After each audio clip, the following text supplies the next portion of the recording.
So if a child starts crying for a toy or crying for something, I typically would go over and engage the child and ask them what's going on, why they're crying, and they say, oh, because I want that. Then I'll remind them. I'll empathize with them and say, you know what, I understand that you want to play with that.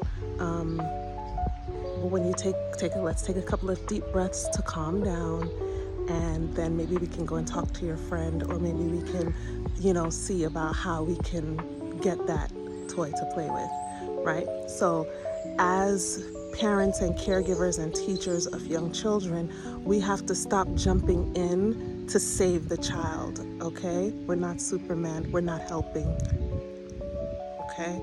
We need to empathize with the child and let them know it's okay that they feel that way, because you would feel that way too if you wanted something and someone else was playing with it, or it's not available, or they won't give it to you, or they took it and you had it first.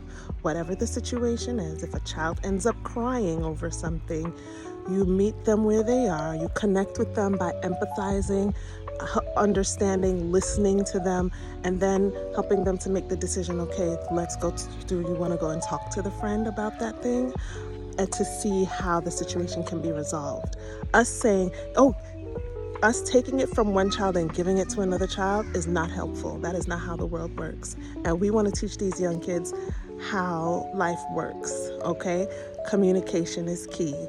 We can go over and we can have a conversation with the friend to say, look, Jimmy told me that he had this first. Jimmy was crying because he said this, and so Jimmy tell them what happened, and Jimmy would tell the other child, well, I had it first, you took it from me, and I was still playing with it. And then I would look at the other child and say, well, what happened? And they would say, well, I wanted to play with it. And I said, okay, I understand you wanted to play with it now, but Jimmy had it first, so what are we gonna do? And then you let them think about it for a minute, because especially if it's something that you've been teaching them over time and you've been reinforcing in your classroom, then they will eventually come up with the answer to say, okay, I can play with this while Jimmy plays with that, or I can do this while I give him back that. And that's where we're trying to go, okay? So I want to encourage us as parents, teachers, caregivers to resist the urge to jump in and snatch a toy from one child that's playing and give it to the crying child. We need to cut that out, okay? Because that's not helpful.